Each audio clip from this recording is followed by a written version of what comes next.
দেখো এটা বলা হয় কি এক্সেল এ আমরা একটা শীট বের করলাম। এক্সেল এই পেজটাকে বলা হয় কি শীট। আমরা ওয়ার্ডে যে কাজ করলাম বলা হয় পেজ। বই দেখতে হবে না, আমি আজকে একটু ধারণা দিচ্ছি নাকি।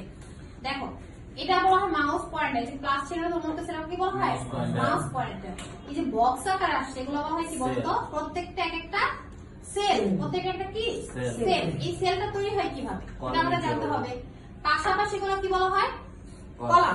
পাশাপাশি কি বলা হয় এগুলোকে কলাম। আর নিচে নিচে গুলো বলা হয় রো। তা column into row equal cell আমরা কি বলতে পারি না পারি না পারি।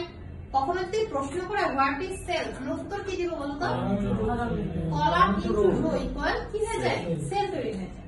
আচ্ছা এখানে সাধারণত একটা শীটে কয়টা সেল আছে বা কয়টা রো আছে কিভাবে জানবো? কন্ট্রোল চেপে যদি ডাউন এর ক্লিক করি আমাদের কি নরমালি এটা বুঝতে পারবো। কন্ট্রোল চেপে কি জানবো ডাউন এর কয়টা কতটা আছে 10,48,586টা কি সংখ্যা আছে রো সংখ্যা। আবার যদি আগের পর্যায়ে যেতে চাই সেক্ষেত্রে আমি কি করব কন্ট্রোল আপ এর অন ডাউন এর সেটা তো আমরা জানি না। কিবোর্ডের সাথে চারটা অ্যারো কি আছে up down left right. Up মানে উপরে ডাউন মানে নিচে লেফট মানে কি বামে রাইট মানে ডানে। এগুলো তো আমরা জানি সাধারণত তাই না।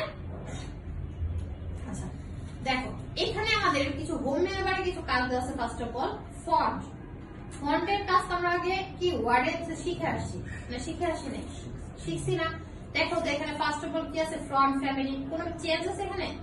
তারপর ফন্ট সাইজ বড় করা ছোট করা চেঞ্জ আসছে।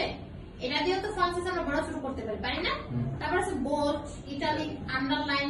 তারপর কি বলা আছে এখানে ফিল কালার ফন্ট কালার তারপর বর্ডার। এগুলোকে আমরা জানি না নতুন এগুলো তো আমরা জানি আগে থেকে তাই না।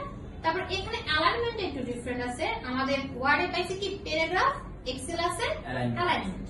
অ্যালাইনমেন্ট ফার্স্টে আছে দেখো কি দেওয়া আছে মাউস পয়েন্টার যদি রাখি টপ অ্যালাইন।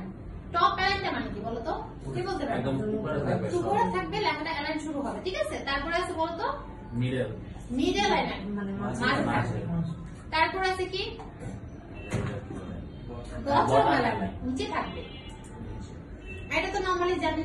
লেফট সেন্টার মাঝে রাইট মানে কি ডানে। এটা দিলে আমার লেখাটা বামে যাবে। আর এই অপশনটা দিলে কি এটার নাম কি ইনপ্রেস এবং কি ডিপ্রেস। ইনপ্রেস দিলে লেখাটা ডানে আসে আর ইনপ্রেস দিলে লেখাটা ডানে আসে ডিপ্রেস দিলে লেখাটা বামে যায়।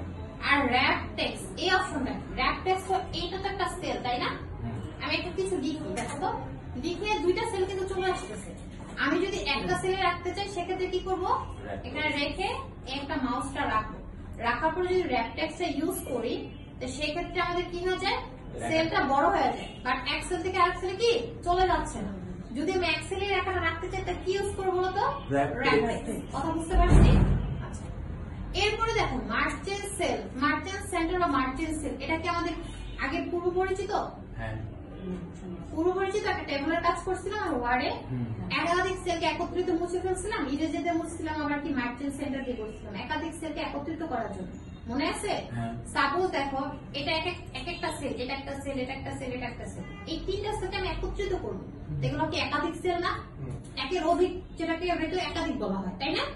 তিনটা সেলকে যদি আমি একত্রিত রাখতে সিলেক্ট করে যদি আমি মার্চেন্ট করে দেখো তো মার্চেন্ট সেন্টার করে দিই কি একটা সেল পরিণত হচ্ছে।